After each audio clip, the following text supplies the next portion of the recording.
everybody. Welcome to ABA Inside Track, the podcast that's like reading in your car, but safer. I'm your host, Robert Perry Cruz, and with me, as always, are my fabulous co-hosts. Hey, Rob, it's me, Diana Perry Cruz. It's me, Jackie, not Perry Cruz. Jackie McDonald. Well, hey, everybody. Welcome to another show about goings-on in behavior analysis and behavior analytic research. And we're going to have a topic. We're going to talk about that topic. We're going to discuss it at length. But I got to be honest, we've done a lot of episodes of this show. We've done over 300.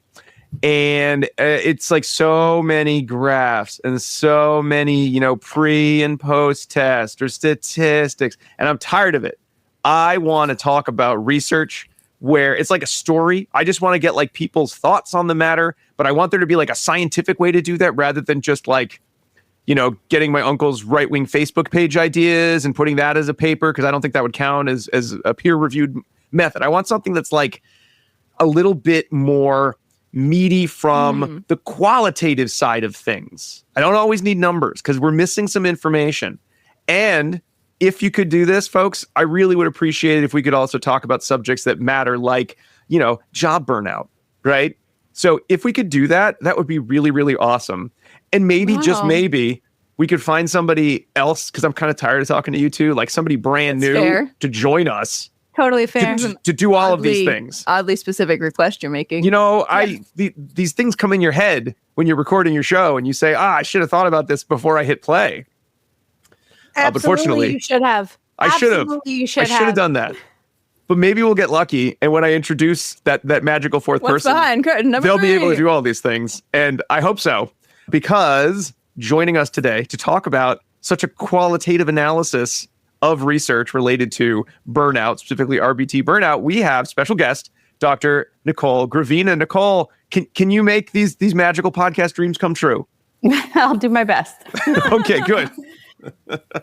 Well, welcome. Thank you so much for coming on. I'm joking, folks. We knew we were talking about the subject. I think they knew that. Do they get it? I think they knew. I'm worried someone's like listening in their car and they're like steering off the road. Like, how's this going to end? This podcast is out of contrwe Anywho, maybe we'll see. I don't know. Write in if you. Exactly how it'll happen. So, Nicole, thank you. We're going to be talking today about qualitative analyses in some depth, because it's not a method that I think we've talked about some thematic analyses. This felt, there's a lot more steps going on in the research that you're publishing with your co-authors. So really excited to hear about kind of some other directions we could take some of our research, especially in behavior analysis. Certainly always excited to talk about burnout, not because we're excited about the concept of burnout, but because it is such a reality that many people face. And so we've got a lot of fun things to talk about in our show today. But before we do that, would you mind just telling our listeners a little bit more about yourself and how you became interested in this topic? Sure. So I'm an associate professor at University of Florida, and my background is organizational behavior management. And I've been doing this for a long time, probably about 20 years. I've been in academia, but I also spent about 5 years as a full-time consultant. And the topic of burnout has always kind of been in the back of my mind. Behavior analysts haven't tried to address it really, except for in the last couple of years. But I've done a lot of work in behavioral safety, and related to behavioral safety is occupational health, right? And so whenever you're digging into the literature and safety, you're also hearing people talk about occupational health. So I've been thinking about that a lot. And then also we've just seen people experience it, talking about it in our field. And so because of that background, I thought maybe this is an area that we could dive into and do more. Excellent. Well, we have two really great studies that we'll be discussing at some length today. Diana, what will we be talking about with Dr. Gravina?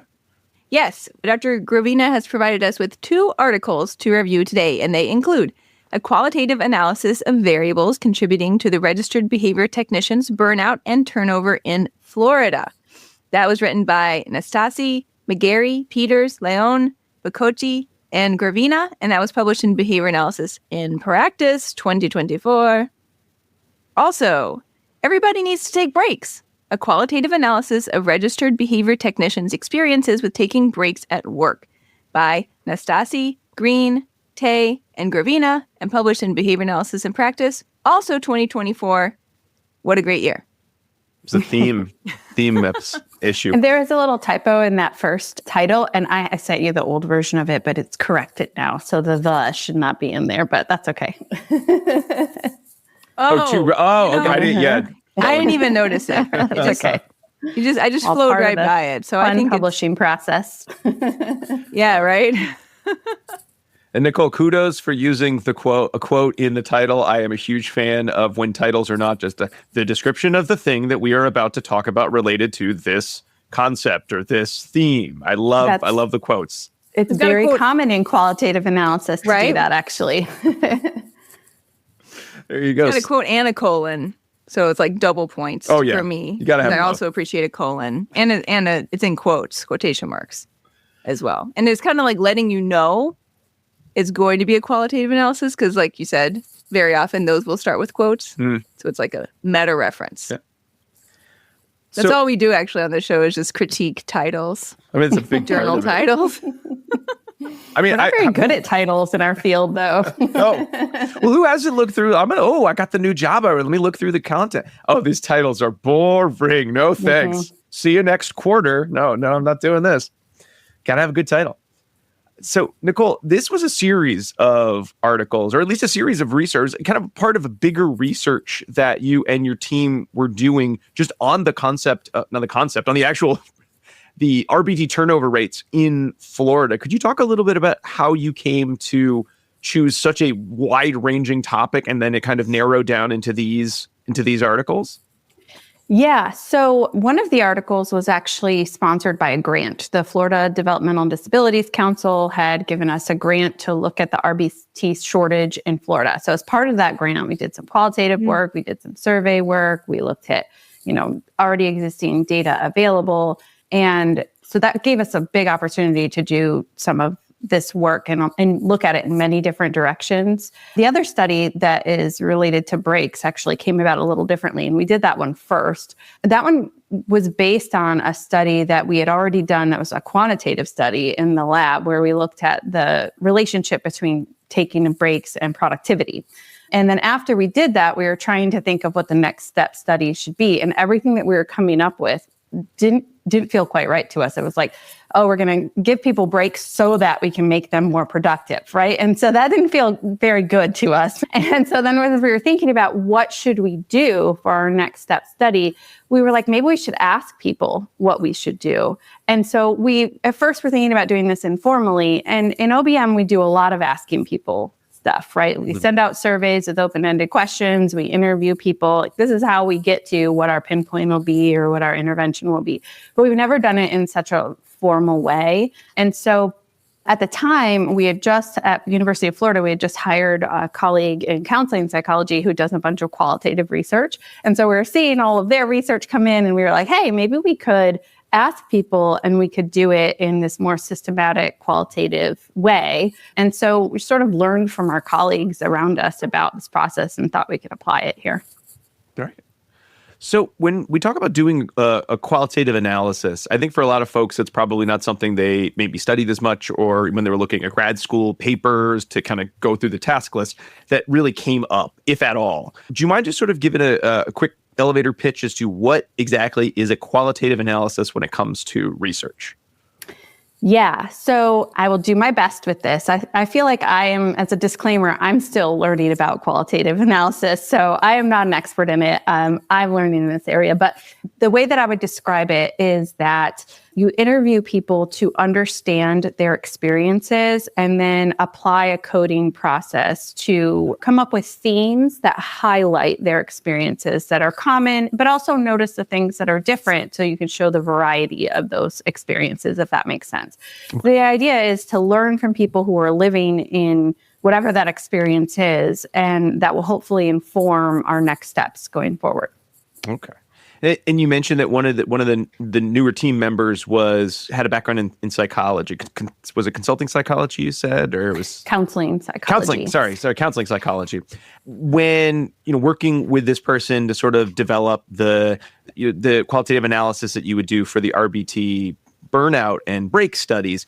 Is there a difference in how qualitative analysis would work, say, in psychology according to that individual, or in OBM versus in how it's used here for behavior analytic purposes? Or is it sort of like one size fits all kind of? It looks the same no matter where you are. No, it's very different, and people use it very differently. Because we are behavior analysts, we are actually using a fairly straightforward approach, because in a lot of psychology, what they'll do as they create these themes is then try to fit them into a framework or come up with a model or make some inferences around what people have said.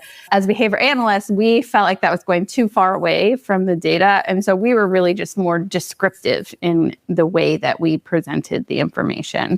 And so we struggled with that a bit as we would talk to people who were supporting us and learning how to do this process of figuring out, like, what can we do that still feels like we're behavior analysts, right? But we're applying this methodology. Okay. So there's something I always think of when I see qualitative analysis, and I see it in a lot of papers. I think one of the papers, I can't remember which one of the papers sort of even hinted at this a little bit, of the idea of, could qualitative analysis sort of be like the introduction paper of like, it's like your starter home, like, don't get too attached to this one. It's not that important, because the real work, the quantitative research that stems from this is what's going to be important. Had you ever thought of it that way? Or is that something that came up? Because then it does sort of makes it feel like, well, why would I read this paper? I'll wait for the sequel. That's going to be the good one, with the numbers in it. Yeah, I think that is how I always kind of thought of it. And even as we were going into this paper, that was sort of how we thought of it. Like, we weren't sure what direction to go with the breaks paper. And so we were like, well, let's ask people what they, need and what they're worried about in their jobs. And then we'll go from there. But I do think that qualitative research is meant to be important as a standalone style of research to really capture what people are experiencing in the moment, right? And so, yes, it can inform our future research, but like, we want to know what it's much more nuanced and contextualized than our more quantitative approaches. To me, if you unearth a skeleton, right? You're consulting with an archaeologist for this study? I'm an archaeologist. So if you find yourself a skeleton, you can learn some things about the person, like their height and their, teeth, gender and genetic things, right? And something. They love their teeth. Something about their teeth, perhaps, right? But there's other things you will not be able to figure out about that person, like their skin color and their hair color and their eye color and additional factors, right? So to me, the hard data that are observable in the way that we like to talk about observable data are the things that you can uncover with the skeleton. But if you want a fuller and richer picture, you are going to be missing some of those details. So the qualitative data are the equivalent of what those additional components would provide to you. Like the pottery shards you find near your skeleton. Maybe. Those are some outlying data, I guess. Oh, okay. Yeah, I mean, I think that's true in some of the burnout data too, because if you look at it, they look at things like your pay and how that's related to burnout or turnover, right? But then when you are actually able to talk to the participants and they tell you things like, when client cancels, I can't get paid, and there's a lot of variability in my pay, you just get a better picture of what the challenges are. So we already had some data around this, but I think it added some meat to it. Mm-hmm. To the skeleton? Yes. I'm still going with that reference. That metaphor is going to stick. We got to stay with it. Muscles and tendons. So, Nicole, when you're developing the kind of the overall quantitative analysis, it seems like, and please correct me if I'm wrong, because as much as it was gracious of you to explain how you're still in a learning process with the use of it, we're like 70 steps back from that learning process. So if we say anything wrong, please feel free to correct us. You've got interviews, whether focus groups or individually. You're interviewing to the point of saturation, which I kind of want to talk a little bit more about that. And then you do some sort of thematic analysis. And there's some different terms or different types of thematic analyses. Kind of going from beginning to end. When you're creating your interviews, is it different than, say, a survey or creating a survey in terms of an interview? Or is it a similar process, just more with a different outcome? Like, you're not looking for the numbers that came from your survey.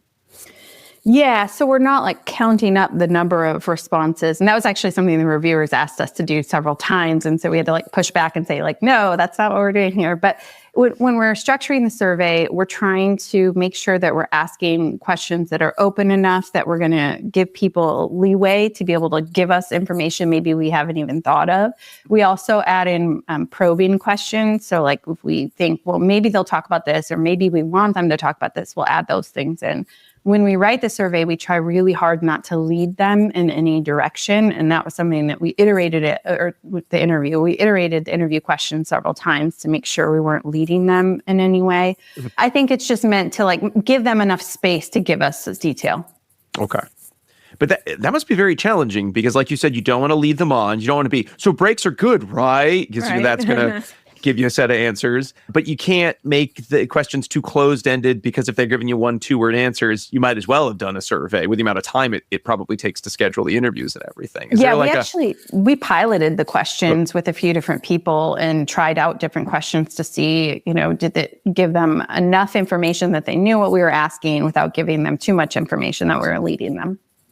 Was there anything you were looking for to know you'd hit that sweet spot, like an amount of time people seem to talk or the types of answers they would give, or was just more of a feel of like that felt like we got meaningful information from an individual? They seemed comfortable. Yeah, I think so. Okay. I think like that question that you asked sounds very much like a question a behavior analyst would ask. And that was something we were constantly struggling with as we went through. We would go and ask the qualitative researchers like, what about this? And then they would say like, no, you shouldn't care about that. Your thematic analysis would be so easy afterwards. Negative statements. Yep, that's all of them. Great. Yeah. Well, what about on the informed consent document? So when you're doing the research, like how do you write it so it's not leading? Right? Like we want to find out about breaks. I think the breaks one were kind of leading. That was sort of leading just in that they knew we were talking about breaks. So they probably assumed that we had some kind of value statement around that, right? But as best as we could, we were trying not to lead their thoughts on it. So process-wise, you pilot your questions, you've got your questions, you're sort of untraining some of your behavior analytic question-making skills. And, you're adding to them. Adding to them. There you go. And then you need to just interview people until you reach, and this was such an interesting idea, the idea of saturation, because I've always wondered that myself of, usually you think of statistics, well, you have to have this many if you want to have this statistical analysis have any power. But with the idea of saturation, to some extent, it sounded like we got bored of listening to people's answers, or they just kept giving the same answers. I'm oversimplifying, I know, but like, what are you looking for when you talk about saturation? Like knowing you're done. Yeah. So this was another place where the reviewers were like, hey, can you give us a more concrete kind of, criteria of which saturation was reached? And no, it is basically that you're interviewing people. And then when you go to code the data, there are no new themes that emerge, no new kind of information that emerges. And there's a lot of research on saturation in the qualitative methodology literature that suggests, around this number of participants and around this number of interviews is what you need to reach saturation. So we were paying attention to that because we were new to it. And so we were still trying to figure out what that would look like. But for us, I think we were trying to overshoot it a little bit and make sure like we really, really have reached saturation as we were interviewing people, but there isn't like a clear criteria around that. Okay. So it's more just as you're going through your coding, it just feels like I could have coded this in 5 seconds because nothing different Nothing came new out has appeared. Yeah. Okay. Mm-hmm. But I would think it's also really critical then to ensure that you're getting a wide range of respondents as well across all different capacities. Yeah. So for both of these studies, we tried to make sure we had people who were in clinics and schools, who worked in homes. So we tried to get a little bit of variety. And we also didn't have people included that worked in the same organization because, we're talking about burnout. We wanted a variety of organizations represented. But at the same time, it's important to note that the qualitative research were representing just what the people in the study said. So I think that sometimes people try to generalize it, like all RBTs think this, but really what you're supposed to be thinking with this research is these RBTs said this and thought this, I I'm always curious with, we've done a few papers that have sort of looked at some amount of qualitative analysis, more the thematic analysis piece. Is there a difference in how you would now do your thematic analysis for these papers because you're using an overall qualitative analytic procedure than like other types of thematic analysis? Like you mentioned, it's a little different from field to field. It really was like coding it. You used a software. I'm guessing it was like a summarizing software, was sort of summarize the results, or it was more looking for keywords, or... So the software actually, there are some tools in the software that will do some analysis for you, but we didn't use them. We wanted to make sure we were looking through all of the data. And so what you can do is flag statements in the software and then tag it with a theme. And initially you could tag your own themes and say, like, I think this is about this, and I think this is about that. And then eventually you might say, well, these two themes kind of sit together, so I'm going to call them this. And so you just go through and start tagging the statements for themes and then see how they hang together.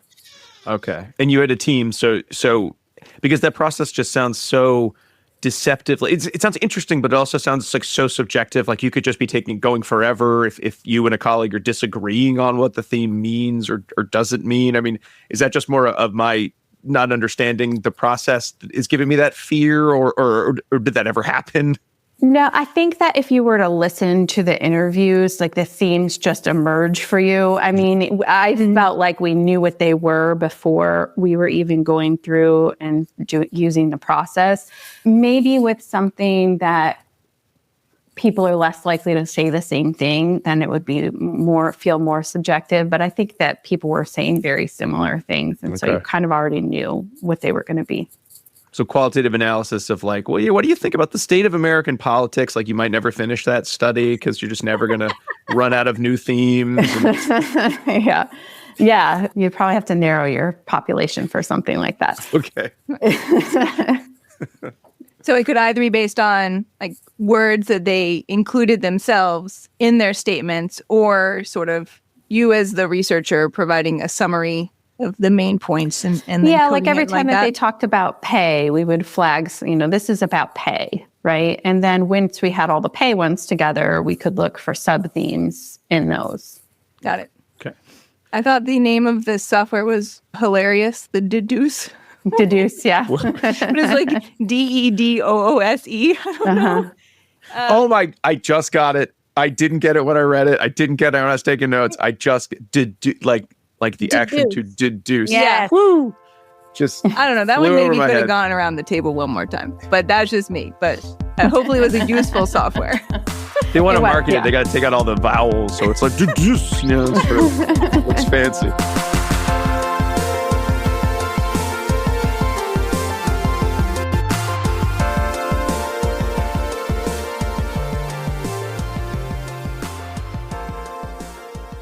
Hi. Do you want to be a BCBA, also known as a board certified behavior analyst? Sure, we all do. Now you can come to Regis College in Weston, Massachusetts to get your graduate degree, just minutes outside of Boston.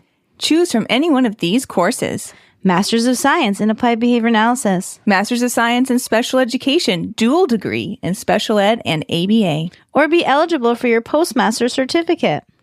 You can complete your degree and be ready to sit for the exam in 2 years. And our 2022 graduates had a 92% pass rate on the BACB exam. Come enjoy approved fieldwork placements, ethics mini handbooks, PhD levels professors, small class sizes, and a service trip to Iceland if interested. And don't forget, our program is accredited by the Association of Behavior Analysis International, or ABAI, as a Tier 1 master's degree program.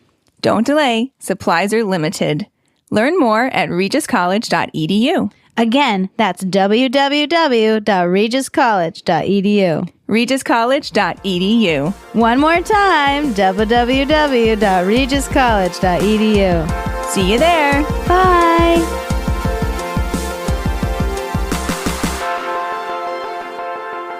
Hey, everybody. Sorry to interrupt our discussion with Dr. Gravina, but I want to remind all of our listeners that ABA Inside Track is ACE and QABA approved. And by listening, you can earn 1 learning credit.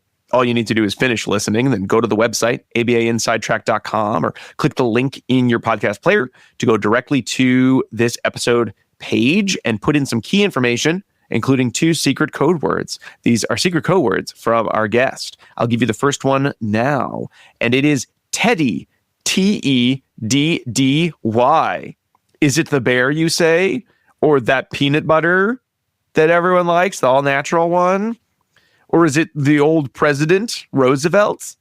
It's none of these. It's actually one of Dr. Gravina's cats, Teddy. All right, and now back to the show.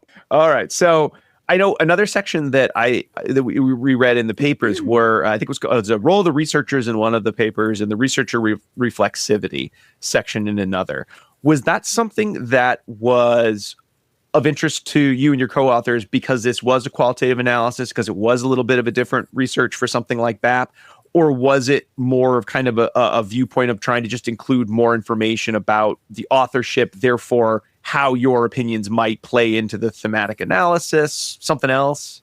It's really common in qualitative research to include a section like that. And it's because what you were just talking about, that there's some subjectivity in the coding, right? And so what we're doing is admitting, like, this is my perspective. I'm a behavior analyst. I do OBM. And so I am bringing that perspective into the coding process. And so in qualitative research, they admit that there's both, the participant's perspective, but also the researcher's perspective. I think that's true in our quantitative research as well, but we like to kind of think of it as being fully objective, right? But we're still bringing in our own thoughts and opinions and experiences to the measures that we choose and who we choose to do research with, etc. Yeah. I loved that it had those full descriptions of every author and each of your backgrounds and identities. I like that too. That was great. I've seen more of that lately in our own field as well, because I think it is, a false understanding that we can ever be completely objective and separate from the work that we're doing in our interpretation, at least in some level of the data. So I really appreciated that. I'd like to see that more. I also like it because then it makes me feel like I'm more friends with everyone because I know more about them, right? So, and I like that. So when I read, I'm like, of course they said that because yeah, I like thinking that when I'm reading articles, like, oh yeah, I can see why they would say this based on where they're coming from. Mm-hmm. Maybe it's and if people outside of our field read it, then knowing that we're behavior analysts, I think, is a really important perspective for them to bring into this, because even though it feels more subjective to us, our approach to it was still fairly objective, right? We still brought in that lens. And so I think it's important for people to know that. When you're counseling or was counseling psychology, when they read the manuscript, were they like, oh, behavior analyst? Could they feel it's so cute how you're trying to do that. Or were they impressed with what you did? I would always say neither. I think that because there is such a wide variety in how people do qualitative analysis, it was sort of this works, and it's who you are. And so this is perfect. I love that. That's nice. They're this is who you are. That's so good. I like that. So, Nicole, did anything change? You mentioned that you and some of your colleagues were getting really used to the qualitative analysis procedure to begin with, and you're working with folks still learning about it. Did anything change as you were moving between these two studies in terms of how you did the analysis? Was it more just a matter of efficiency? Anything about design that you were focused on in one study versus the other? We definitely got more efficient over time. And I think as we go forward and we do more qualitative work, I'm not even sure I'll use the software. Some of my friends that do qualitative research use Excel. And I'm so comfortable and familiar with Excel that I might switch to doing something like that because the software was very complicated. But other than that, I think we just got faster at it and maybe second-guessed ourselves less. That's still got to be a good feeling, though, to feel, speed up a process. Yeah. All right. Well, so thank you for sharing more about the background information of. Let's crunch those numbers. But let's talk about the studies themselves. The goal was to look at factors people brought up related to turnover or intention to turnover, as well as opinions of breaks and whether they were or were not helpful in reducing job burnout. If we could start with, I think we could start with breaks first, because you said that was the first study that you did. And so you were looking at that based on previous research on breaks, I think you'd mentioned, or some other research in OBM about whether breaks were or were not effective at reducing burnout or negative feelings? Yeah, so this study was actually part of Jess Nastasi's dissertation. And Jess's first study was a study where it was a quantitative study where we looked at the relationship between breaks and productivity, and we had cumulative records, and it was, as behavior analysis as you can get. And we showed that most people were more productive when they took breaks than when they weren't taking breaks. And so after that, we had thought about doing some applied research, and we were looking at doing the work with RBTs. And so we were thinking, can we add RBTs to their day and look at things like treatment or add breaks to their day, and then look at things like treatment integrity. And we ran into a couple of issues. One was that some organizations were sort of resistant to the idea, if we add more breaks in, then what? They're going to want that forever, even if they're more productive or their treatment integrity is higher. And then also, we didn't want to do it for the purpose of making them more productive or better workers, because, breaks are important for the sake of breaks. And so we were thinking, let's go out and talk to people about why we should be taking breaks and why it would be important in the context of RBTs, and even ask them if they're getting opportunities to take breaks, because as you see from the research, not everybody gets that opportunity. I like that thought process, because I'll be honest, last year professionally was probably the closest I came to just full burnout in the field. And if I had to go to one more talk where people told me, hey, burnout is real and here's what you should do, and just feel like I was like, I understand all of these things I'm supposed to do, I can't do any of them. There's 50,000 factors working against me.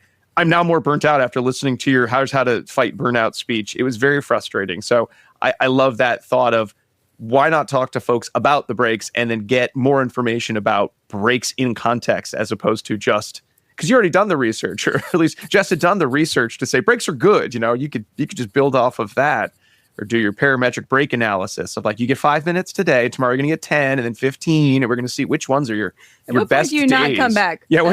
Yeah. And we were also like, what should people do on their breaks? And then we were like, well, we don't want to tell people what to do on their breaks. We're like, if you do this, it'll be more restorative than if you do this other thing. But then we thought we should just ask them what they like to do on their breaks to learn more about that, That's smart. I really love that your team's focus was not on worker efficiency as it related to break, but to the human who was there providing the work and what they needed to, feel, like you said, restored and not burned out. I just absolutely love that was where everybody went with this. Yeah. Yeah, I feel like it gave them a voice in a way that they haven't always had a voice in our field and in our research. Yes. So that felt really good. Yeah. So I know there were a lot of themes came up in the paper on breaks, but do you mind sharing some of the more salient, at least in your opinion, more memorable, perhaps is a better term, themes that came out of the study? Yeah. So, we found that not everybody gets the opportunity to take breaks, that they're not always formally embedded, and it can be more difficult for people who work in home, and it can be really dependent on the caregivers and whether or not they kind of note that you might need a break or could tell that you'd need a break. And also people who work in home and are driving from place to place. Sometimes the drive can be a break, but it might not always feel like it. And just yeah, exactly. I know that counts in Massachusetts, and there are probably varying state laws regarding this. Am I correct in that? You are right. Yeah. There are state laws about breaks, but I think that they could be stronger. I can't remember the details of them, but they're more focused on like the lunch break than actually getting more breaks. And when you think about the RBT job, there's a lot of hypervigilance involved, right? Like you need to talk a certain way and do a certain thing, have your body a certain way, and just be like working all the time in a way that's not true in most jobs, right? You don't have to think about every aspect of your behavior in most jobs. And so I think probably they need more breaks than in a typical job. I think that an accountant probably doesn't fall asleep thinking that they've lost a child, right? Because they haven't looked for their kid, right? They're not like, where's that spreadsheet? Oh, like that's their nightmare? Yeah. You mean? Right? Becky? Yeah. Right. Yeah. It's a high stress job in that I sense. can't tell you how. Can't ever let your guard down. I can't tell you how many. Anytime I'm going to be working with kids, the night before I always have I lost the kid dream, because it's so stressful. Yeah. I haven't right? had one in a while, but I never liked those. Like, where'd they go? No, I they're can't the find worst. them. But I doubt that like other jobs have those types of like panic moments where you've lost someone else's kid. Yeah, totally. Totally. Yeah, it's a high stress job. I think it's also stressful when kids might engage in, or the client might engage in challenging behavior. And so some people talked about needing more breaks during challenging behavior or after challenging behavior, just having an opportunity to reset so that they're fresh and ready for the next part of the session. Let's see, other themes that emerged. There was varying support around from supervisors and from the organization for taking breaks. It sounded like a lot of people felt like their peers would help them if they were around and noticed they needed a break, then they would say, let me tag you out. But in some cases, BCBAs would say things like, are you sure you have enough time? Do you need a break right now? And that was great. But there were other times when they were like, if you need a break right now, then you're not very good at this job. Oh. And so, it's just highly variable. And I think that our field could do a better job if supervisors thought about giving people breaks. Mm-hmm. That theme really jumped out at me because I still remember, like, fresh out of college doing this work, there was the mindset of everyone of like, we got to be tough, like we got to deal with this, like we're the only ones who can handle these crises, like we're so important. And that got tiresome after a while. But I'm guessing the people who got slightly tired of it were the ones who then moved on to be like, well, I'll do more clinical, where I'm more a clinical director now. I just don't have to do the hands-on. I'm not on the floor as much. And then the other groups quit because they said, I don't like this. I'm not enjoying this. I'm not helping anybody because I'm just constantly miserable. And never really thought about why. Just like, well, they just didn't like the field, or they just weren't moving up as fast as I did. And really never putting it together of like, no, that mindset was kind of poisonous both for you and for your coworkers of not being supportive that way. Yeah. In the paper, we talk about the therapist mindset. And I think that's true in other areas of psychology too. Think about the people that come into a clinical role like this. Most of us are like helpers and we're givers and we're people pleasers, right? And so we will do whatever we can to help other people, and sometimes to our own detriment. And so we need other people around us to create some structure so that we can make sure we're taking care of ourselves and taking, some time to restore and take a break. Yes. In terms of the thematic analysis and just sort of having so many different people share their views, were there any interesting themes related to that content of a break? Because when I was reading that section, I was thinking about various breaks I've taken, like when I would take a break, like when I was still teaching a lot, what did my lunch break look like now versus what it looks like then versus what it looks like now? I know there's some things like touching grass seemed to be, a couple people mentioned they just wanted to be outside, but were there sort of like good break practices of like, these seemed to sound the most refreshing and restorative? Yeah, some people said they like to get outside and get in nature. What was interesting is that there was some conflicting information. Like one person said they like to talk to their coworkers and debrief or vent, and somebody else said that they don't want to talk to their coworkers at all about work during their breaks, and so they try to take their break alone. And so I think there's probably varying preferences that people have of what's helpful during breaks. Before we had done this study, we were thinking a lot about what people do during breaks and whether or not that matters. And I still think that's an opportunity for us to like help people think through what could they do that would be restorative, So another thing that people did was look at social media, and social media might be restorative. And I think in some cases it is, but it could also be problematic, right? It could make you more stressed out during your break. And so I think if we had more information around what people could do during their break to feel more restored, that would be helpful. Yeah, that would be interesting. I love that idea too, because I know that when I never got breaks as what would be classified as an RBT, really. I always, they were like couched at the end of the day or at the beginning of the day, which isn't really a break, right? Because you haven't actually started your day yet. But I have some students that I supervise now, and when I'm like, take a break, they have no idea what to do on their break. They're like, I can do work. And I'm like, no, don't do work. This is your break from work. And they're like, but what do I do? I'm like, I don't know. I don't know what you do. So I think maybe, it would be interesting to think about the different ways that people could take a break and like provide preference assessments. And, then we could have like in an RBT break room, have like a things you can do on your break list, right? Mm-hmm. Like, I think that would be neat. Well, even in classrooms, teachers will build in breaks into the classroom, and those could vary. Like sometimes they're like, they call them bio breaks, which just means you get to go to the bathroom, right? Or like a gross motor break, so they encourage everyone to get up and walk around. Or there might be like a meditation type break where everyone practices breathing, etc. So it's, who knows, right? Like any of those may sort of, scratch a certain EO itch at a given point in time, and it's going to vary for everyone. But I like the idea that there are probably different types of breaks that serve different needs, and individuals, need for that particular type of break is also likely idiosyncratic, depending on what this type of work takes out of them.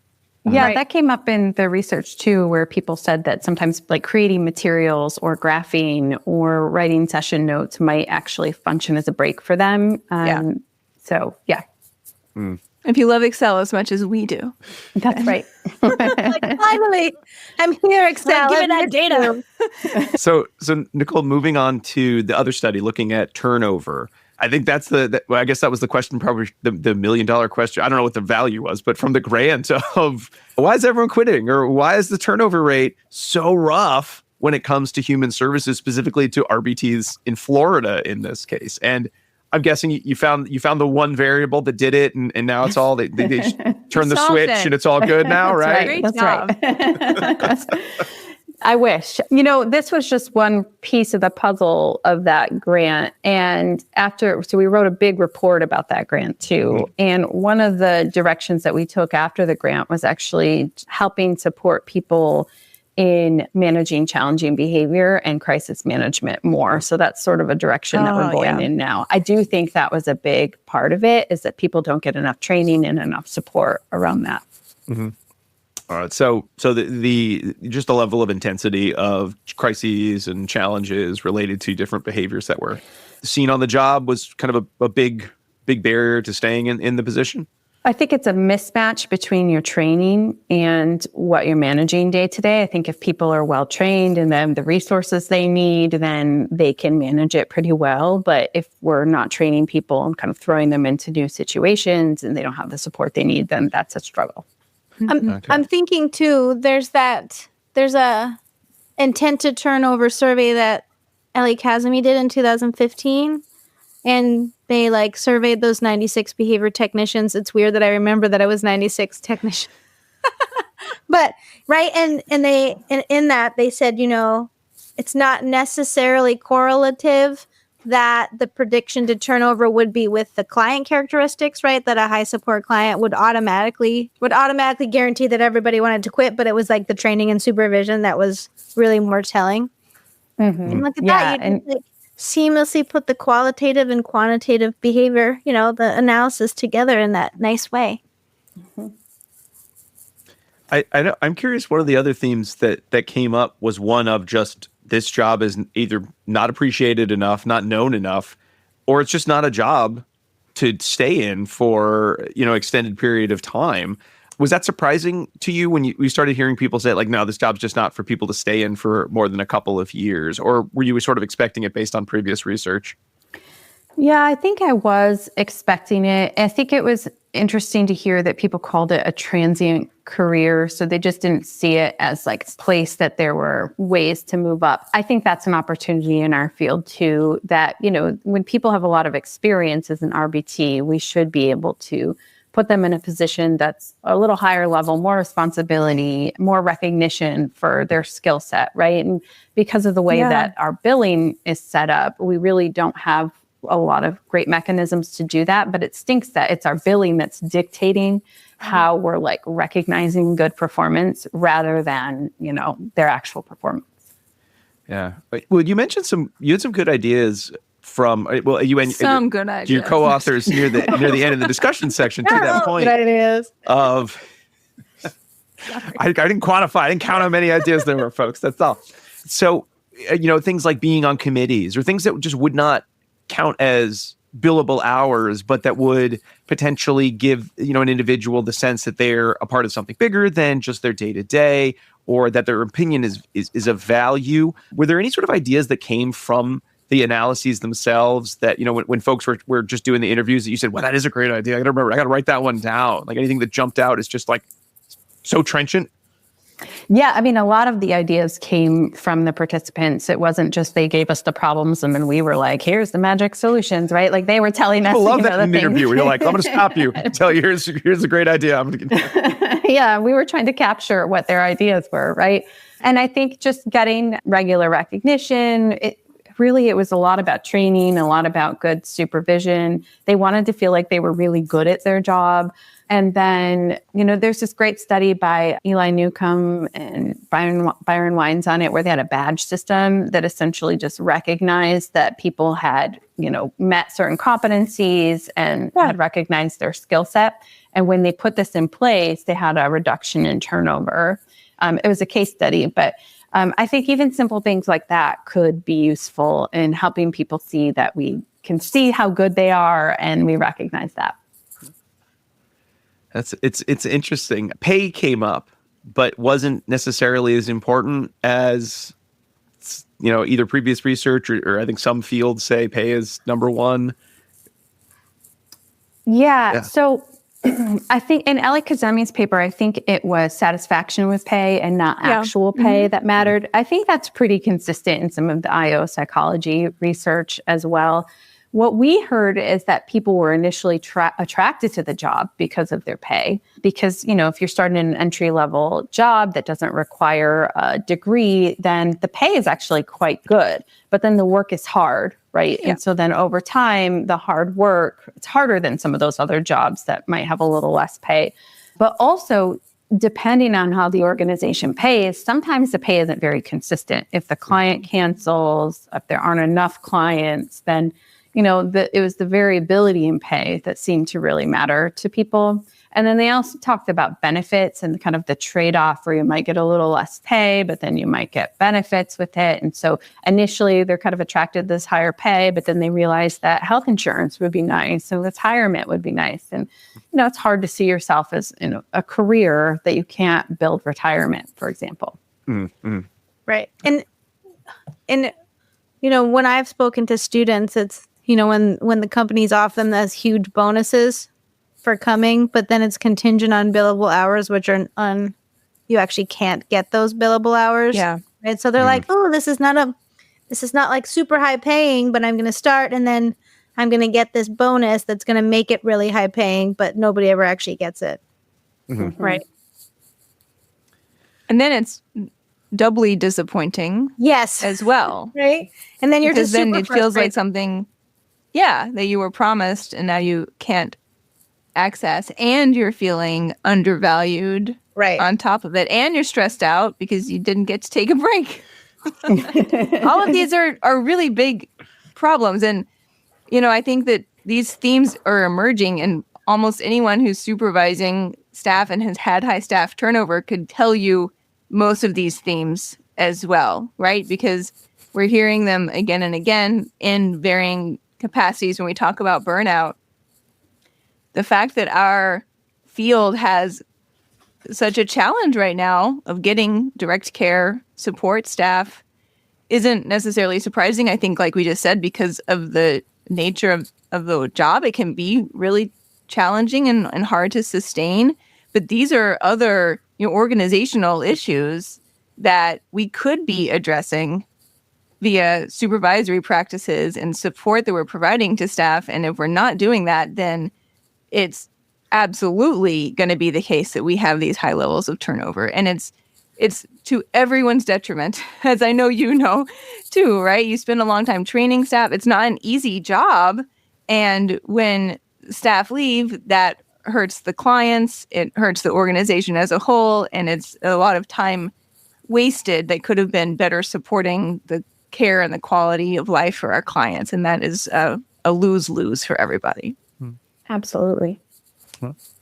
So, Nicole, you kind of mentioned it a little bit, but I'm curious to hear a little bit more detail about what kind of action steps came from some of these interviews, as well as a lot of the other work that you and your team had been doing. Because, when I hear people want to feel trained in these challenging situations, that's such a vague goal of like, okay, well, does that mean like they're great at the, they passed the procedural integrity test I gave them, or I did behavior skills training in these 3 skills, and I think these are good skills. Therefore, once they master that, that's probably enough.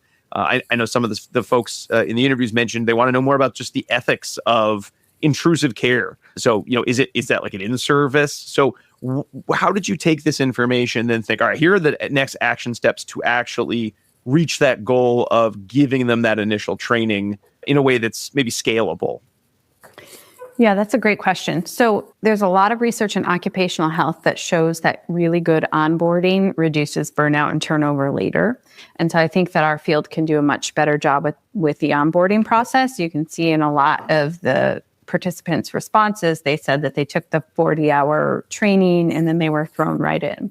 But I think we also have to think about the fact that our RBTs are working with lots of different clients who need different things. And so there's almost like this need to onboard for every single client that they have, right?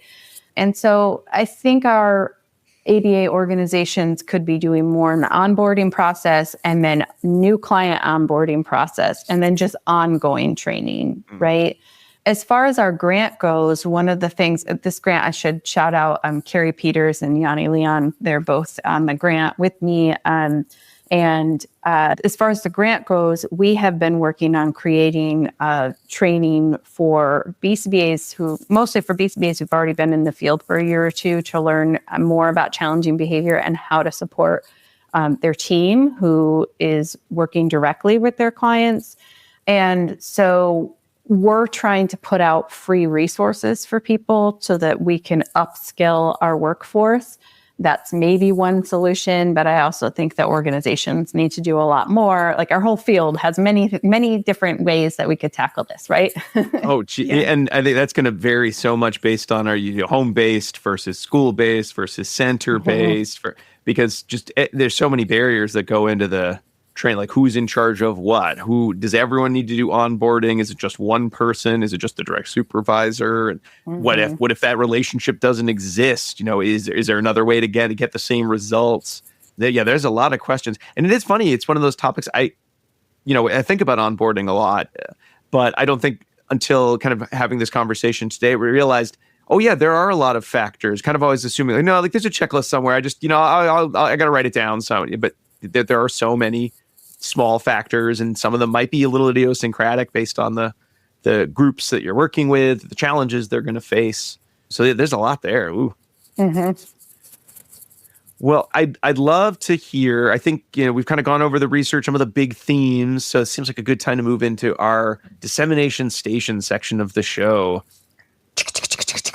Where we sort of sum everything up and talk some next steps. And Nicole, you already shared some next steps in terms of some of the next level trainings and supports that you're exploring, seeing how they work, how well received they are, how much they support, kind of the onboarding process is supportive. But I'd love to hear a little bit more too about is all these adventures in qualitative analysis. Is this something that you're just going to keep on doing, that your lab is saying, yep, this is a big focus of our research going forward? Or was it kind of a fun vacation from the numbers and you're going back to numbers though? I think that, so as far as next steps go, I think that we will continue to try to do work in this area of helping organizations learn more about what they can do to reduce burnout. And we'll do this in many different ways, right? Through workshops, through research. That's definitely a focus for me. As far as the qualitative research, I think that my lab will continue to do it. It won't be our central focus. But as I mentioned, I've already done a lot of qualitative research or qualitative work in a more informal way. Every time I've had a consulting client, I sent them a survey, I have interviewed people. And so I see this as a way to do a better job with that. And I also think that qualitative research is bringing in new and interesting information, and it's a good way for us to do social validity. What I hope is that our field will start doing something that looks a little more like this when we do our social validity assessments at the end of our research. And so I think my lab will continue doing this, maybe not as a central focus, but as a way to keep contextualizing the work that we're doing. I love that idea. Just kind of having it as part of that social validity piece, just checking in throughout, making sure you're on the right track with the population you're studying. I think that's fascinating, and it's really nice to hear you've had so many other positive experiences with it leading up to these papers and through these papers. Yeah. And I think in social validity, we tend to just send out surveys and it's like 1 to 5, did you like the intervention, right? And we learn nothing from that. And a lot of times we give it to the person while we're standing there, right? And so there's some like social contingencies around that. Like, yes, I do like it and I want you to like me. And so I'm going to say 5 or whatever. I don't think we learn anything from those kinds of rating scales. And so I think we could do a better job of saying, how could we do this better and getting really good information about that. And I know you're focused on, the turnover and on onboarding and on burnout. But are there any other kind of pressing questions, maybe questions that you want other labs, because you're already got your hands full, to answer, and you think qualitative analysis would be an interesting inroads into some, initial answers? So sky's the limit on your question type. Yeah, I actually think qualitative analysis would be really helpful with parents as well. I think that there's more we could do to support parents. And so I think people should start bringing that in. And also we could do qualitative analysis for things like pediatric feeding, maybe some places in our field where there's a little resistance. Because I think if we can capture the voices of the people who are actually experiencing that stuff or their caregivers, then maybe we could paint a wider picture for people outside of our field about what their actual experience is with some of that stuff. Excellent. Yeah. Well, I was just agreeing. Okay. That was like there was a question coming up. The theme of your was agreement. Yeah. I don't think I'm getting it. I gotta read some more of this stuff. Well, Dr. Nicole Gravina, thank you so much for being on the show today. It is always awesome to look at other types of research that we can bring into the field of behavior analysis, especially one like qualitative analysis that can give us so much rich information, perhaps a great way to push aside the Likert scales of social validity of the past. I love hearing that. And certainly the topic of burnout is always on everyone's mind. Anyone who works with frontline staff or direct care staff, just knowing how hard that job is and getting to hear from them in at least this group of RBTs and sort of some of their thoughts to kind of bring to their own practice. So it's very, very great having you on. Thank you so much for your time today. Yeah, thank you. If folks do want to reach out to either ask about this study or your lab work and or just kind of some general qualitative analysis do's and don'ts that you've learned over the years, is there a place that they can find you online? Yes. So I have a Facebook page. My lab has an Instagram page. One of my students manages it. I don't know if I can even get to it, but they can find us there and contact us. And I also have a landing page at UF, so they can find me in all those places. Oh, great. Awesome. We'll link those in the show notes too. Excellent. Thank you. Thank you. Thank you. All right. Thanks so much again to Dr. Nicole Gravina for joining us to talk about qualitative analyses and the challenges with burnout and turnover in the RBT field, at least, as you would say, specifically in the group that was interviewed here. But I think there were some themes that resonated probably with many of us across the globe here, even though some of the research might not say you have total actionable effects. I think we all have a couple things we're thinking of. All right, what am I adding in regarding my breaks? And what am I adding in regarding my onboarding process? Or at least I hope you are. And if not, please check your podcast links. We're going to have links to Dr. Gravina's lab page, so you can go check that out and maybe ask her some questions yourself. Well, thank you all so much for taking the time and listening. But before we wrap up, we want to make sure we get the last section of the show, pairings. Diana, take it away. All right. Hooray. It's time for pairings. Pairings is the part of the show where I tell you about past episodes you could go check out if you found this one interesting. So lucky for you, we have several past episodes where we have talked about burnout in varying capacities. So I'm going to tell you what those are. They include, in no particular order, episode 129, we talked about staff turnover with Dr. Byron Wine. Episode 199, self-care and modern-day burnout with Dr. Julie Sloviak. Episode 98, supervision and staff burnout. Episode 145, self-care with Dr. Shane Spiker. And episode 267, preventing burnout, which was a listener choice episode. And many of those are for supervision CEs if folks are in need of those, although not all. So check the website for that.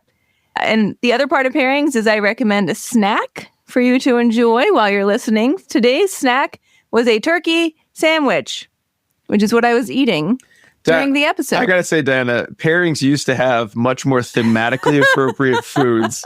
And I think it has increasingly devolved into what did I just eat or what do I want to eat after well, this is sometimes, done? but I'm not done telling you about my sorry. turkey sandwich because I didn't have time to eat it until now. And, you know, Rob wanted to know why was I eating this sandwich during the podcast, but I said I didn't have a break. Oh. Had to eat it. You had to eat it. Had to eat it on the job. Pairings. Should onboard you better. Please enjoy. All right. Well, again, thanks to Dr. Nicole Gravina for coming on the show. Thanks to you for listening. If you enjoy ABA Inside Track, please think of subscribing on any of the podcast platforms out there. You can also find us online. We're on social medias as ABA Inside Track. You can go to our website, abainsidetrack.com, to find links to all of the articles discussed in this episode, as well as all of our previous episodes. And for even more ABA Inside Track content, including free CEs and discounts, please think of subscribing on our Patreon page, patreon.com/ABA Inside Track, where you can subscribe at a number of tiers. But at the $5 tier, you're able to get access to our listener choice polls and video episodes and free CEs for those quarterly listener choice episodes. And at the $10 and up tier, you're able to get our book clubs fresh off the recording stage. We actually have, as of this recording, we will have very soon coming out a Divergent Minds book club. So if you are a patron, you'll be getting that soon. If you're not, well, it'll be coming to the free feed eventually, but you have to wait. And who wants to wait for something that good as our book clubs with book club guy Alan Haberman? We also have our 2025-26 book club poll coming up. So if you have some opinions as to what books we should be doing, patreon.com/ABA Inside Track is the place to go. And of course, you can email us at abainsidetrack@gmail.com. Some final thanks, big thanks to Dr. Jim Carr for recording our intro and outro music, Kyle Sturry for interstitial music, and Dan Thabit of the Podcast Doctors for his amazing editing work.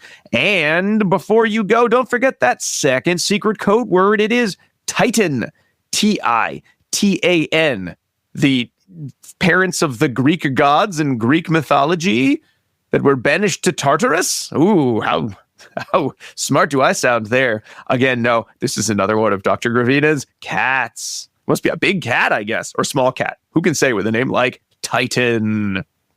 All right, He was folks. not pictured. It was not pictured? He was not pictured in the Oh, we did get chat. some cat. We did get some cat video on our end. So we'll be back next week with another fun-filled episode. But until then, keep responding. Bye. Bye.